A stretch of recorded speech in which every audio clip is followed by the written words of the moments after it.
Morning, welcome back. Just wanted to mention, in my last video, someone commented, "Can you not be one of those people that makes a big deal about Asian issues?" Have you ever noticed something about my face? It's like going up to a dog and telling it, "Excuse me, sir, can you not bark?" Not sure if that's the best analogy, but anyways, that made me chuckle. So, do you remember that moment in time when a lot of people were doing 360s and switching into another race? I say a lot, as in, there were more than 5 people that were doing this. White on a Tuesday, black during the weekend, and Asian for the holidays. They were cycling through ethnicities like a Sears catalog of alter egos. It wasn't anything small like using an ethnic screen name or the hashtag part Asian paired with lore about the time they discovered they had 2% East Asian DNA. People were taking 4 months off work, booking a whole round of plastic surgeries so they could morph into a character from the movie Cloud Atlas. While this movie was definitely ahead of its time, the foreshadowing with these prosthetics is quite eerie. Replacing your eyelids, skin color, and facial features sounds pretty expensive to me. How did these everyday people even afford this? Well, with the rise of Asian media getting really popular all over the world, with K-pop, K-beauty, anime, kawaii Japanese aesthetics, along with beauty and fashion trends on Douyin blowing up on TikTok, it's not surprising that a handful of people took things a tad too far. Now that I'm older, I'm realizing there are things about these industries that are a lot more complex than I originally thought, especially with K-pop, but there are a lot of things that I still enjoy, like the fashion. One of my favorite ways to get inspiration for outfits is by going to an idol's personal Instagram and checking out what they've been wearing. And thanks to Fashion Chingu, they've made recreating K-pop and K-drama fashion a breeze, no matter your budget. Fashion Chingu is an online store that offers a variety of clothing collections, from popular groups like Stray Kids, all the way to Blackpink. Now you don't have to reverse image search for hours trying to find where you can buy that super specific piece of clothing your favorite idol was wearing during a music bank performance. And with worldwide shipping available, high quality Korean fashion is more accessible than ever. These are some of the clothes I picked up this time. This one's a brown faux leather jacket worn by Chanyeol from EXO. This is a blue zip-up cardigan worn by Danielle from New Jeans, and some other pieces worn by idols from popular groups like LE SSERAFIM, ENHYPEN, and TXT. See if you can recognize where some of these clothing pieces came from, cause they're pretty close or even the exact same as what the original idol was wearing. What's nice is that you can go from super intricate stage outfits to something casual that you can wear daily, which is my personal preference. Right now, Fashion Chingu is doing a Halloween sale from October 27th to November 2nd, where everything on their website is discounted by 20%. If you're interested in checking out some K-pop and K-drama fashion, don't forget to visit the link in the description and use your 10% discount code to order your favorite styles today. What's kind of unsettling, the race change plastic surgery trend wasn't even that long ago. Boy, how things have changed over the years. We don't see these insane race switcheroos as often anymore on account of the public sentiment being, "This is fishy and weird." 唔該冇搞搞震啦. Great that we could recognize when weirdos did weirdo behavior, but nowadays it seems like we've overshot and lost the plot of what the actual problem was. Specifically with Asian fishing, a term that's been thrown around on TikTok whenever someone's eyeliner is a bit too upturned and a little too slanted. The definition of this term that seems to be the most agreed upon is when you claim to be Asian while having 0% Asian in your DNA. And it's not referring to everyone on the continent of Asia, it's only referring to East Asians from China, Japan, and Korea that look a certain way. The only ones that matter, according to what Western social media makes popular. There was a big spike in this type of behavior during Instagram's earlier years, when people are posting whatever, and when K-pop started blowing up overseas. Koreaboos were adopting Korean screen names while claiming to be mixed, if you couldn't tell by these hashtags. Okay, Ming-Soo Smith from Nebraska, we get it, you're Eurasian, half Korean, half British, but also Japanese. Actually, kind of valid. I'll admit it, when I was a dumb child, I had a weeaboo phase, which I have definitely grown out of. 俺のおかげの大好きその顔で言うな Oh god, I am so embarrassed. I only put Uchiha as my last name a few times. He was my bias, what can I say? Je m'appelle Sasuke Uchiwa. But yeah, I don't think that's how genetics work. Just because you've changed your features using makeup and made your personality a caricature of what you've seen in the media, it doesn't magically transform you into another race. Go spit in a cup, and the ancestry report won't lie. Although it is sometimes hard to tell on the internet solely based on looks. Unless you've stolen medical records from the hospital, it's difficult to verify someone's ethnicity without any physical proof. With that being said, we're going to talk about the confusing thing that's got everybody scratching their eyeballs.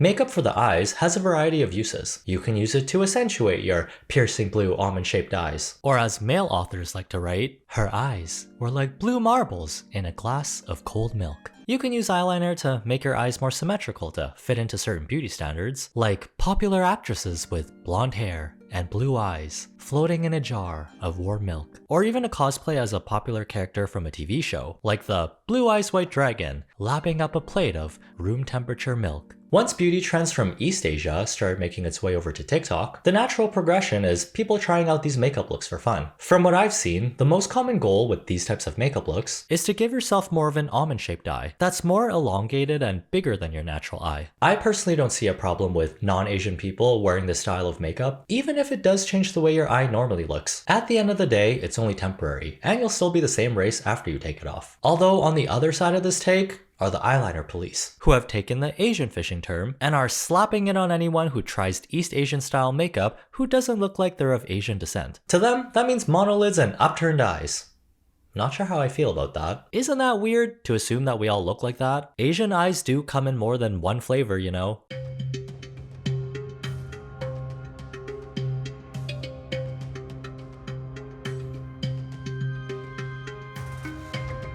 So there's a huge difference between wearing makeup that's popular in East Asia versus transforming yourself to what you think a stereotypical Asian looks like, claiming to be Japanese when your last name is George from Washington. The most important thing on the internet is context. Please listen, look, and listen and learn before you comment. If a non-Asian person wears kawaii clothes from Japan, listens to K-pop, and wears Chinese style makeup, there's no problem here if they're not claiming to be Asian. They're allowed to like things from another culture. If someone builds their entire career by playing into ethnic stereotypes and claims to be another race, that's when you can start sounding the Asian fishing alarms. Although, a lot of these comments are false alarms targeting the wrong people. Am I Asian fishing? My friend said I am. I'll feel terrible if it was, and I'll stop doing it right away. When Googling, the opinions seem mixed. Hell nah, brother. That's just a stylistic eyeliner choice. I'd say it's more racist to assume that every Asian person has eyes like this. The main focus shouldn't be if someone's makeup is a little too elongated for your liking. You should be asking yourself,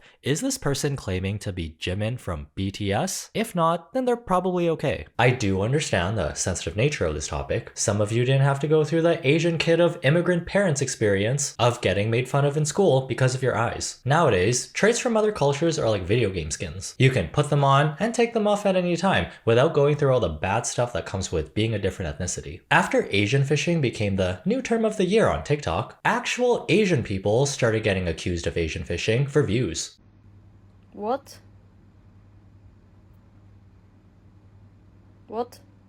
The plot isn't lost anymore. The whole library got thrown away. You can't be 100% wrong if you accuse everybody of cosplaying as another race. The thing is, someone who's half Asian can potentially not look Asian at all, unless they've shared their birth certificate with you and you've somehow seen their parents' 23andMe results. You don't know what they are. Come on guys, haven't you ever played the board game Clue or been sued for spreading misinformation? You can't just toss out accusations without having any evidence. You guys are acting like you have a bunch of free money lying around for court cases. These comments that think they're helping are actually muddying the waters for actual cases of morphin races. We're confusing all the Wasians who are already confused enough.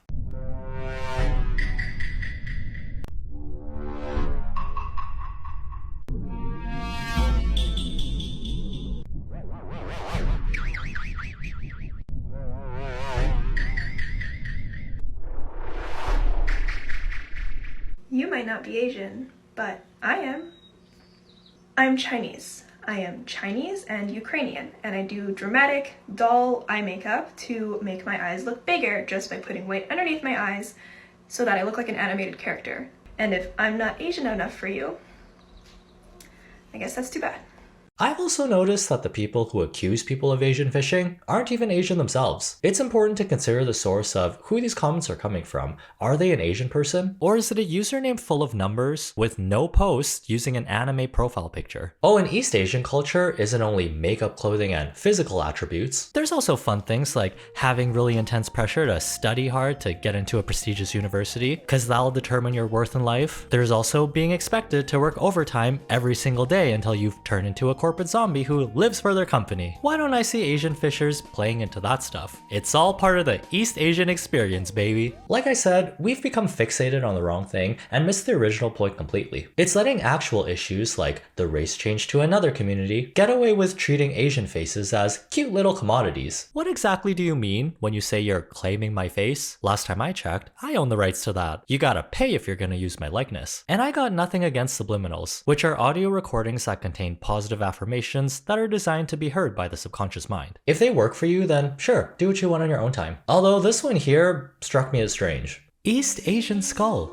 Very powerful. Listening to this is supposed to transform your facial features into East Asian ones. I'ma hold your non-East Asian skull when I tell you this. The average East Asian person won't have these features. I wish we had naturally sharp jawlines and no double chin. I've never seen an East Asian person before with this high of a nose bridge naturally. And what is this accent we're supposed to develop after watching this? I can guarantee that if you show up to school talking like Jackie Chan from Rush Hour, you're gonna have a pretty bad day. Carter, I believe whore is spelled with a W. I'm assuming they use this picture of a random influencer girl because she looks pretty and fits the beauty standard. This is the only type of look these people refer to when referencing East Asians, and it's not even the common one. Where are the subliminals for normal Asians with low nose bridges, flat faces, droopy eyelids, and terrible mental health caused by overbearing Asian parents? If you know what this plate of fruit signifies. Something that I did learn kind of recently, monoliths and epicanthal folds aren't exclusive to Asian people. I think I might have believed that back in the day, but after looking into it some more, other races can have slanted hooded eyes. They aren't as common, but you'll still see them from time to time. If they did eyeliner that accentuated their eye shape, would you say that they're Asian fishing? Actually, that probably won't stop anyone. I remember seeing this TikTok of a Kurdish girl that lives in Japan, who's also interested in Japanese culture. While she's never claimed to be Japanese, people still said that she was Asian fishing on account of her liking cute things and wearing cute clothes. Why? Because you don't like how I dress? Because you think I'm Asian fishing? Which,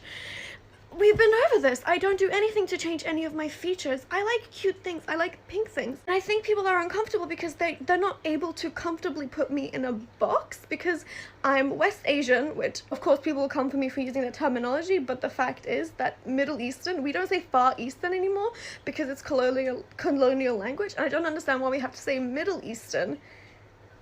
It's the same thing, right? And it's just so crazy that people will say something so offensive without realizing how offensive it is because they probably don't even know I'm Kurdish, right? They probably just, I mean, I don't know what they think when they write something like this, but they're probably thinking like, oh, I'm going to save the Japanese people from this person with pink hair who's trying to be a different ethnicity. And it's so weird because I've never, ever claimed to be any ethnicity other than my own. Come on, guys. The goal wasn't to start a police brigade telling people how they should look under the guise of a gotcha moment. Now regular people are constantly asking the Council of East Asians if their style of eyeliner is offensive. I don't think the majority of us even wanted this job. It doesn't even pay well. That being said, don't take this video as the answer for all Asian people. I'm just one person's take of many on this very gray and complex topic, where you can fall between I find this problematic, I don't have a problem with this, and anywhere in the middle. Even my own opinion has changed like 5 to 10 times while looking into this. Let's just promise each other that we'll apply critical thinking whenever we can, and that context always matters. Did this non-Asian person ever claim to be Asian while trying out popular East Asian makeup styles? If the answer is no, then they're not Asian fishing. I say with 90-ish% certainty. Remember when Googling stock images of Asian fishing would show actual Asian people fishing in the lake? Simpler times, man. Simpler times. The lines between cultures are constantly being blurred while evolving into something new. You can be interested and take part in someone else's culture even if you aren't the correct ethnicity, as long as you're respectful about it. If you enjoyed yourself here, let me know by giving this video a like. The YouTube algorithm will take that like and use it as bait to go Asian fishing with the boys, and not the questionable kind. Have a good day, try not to be dumb, and see you in the next one.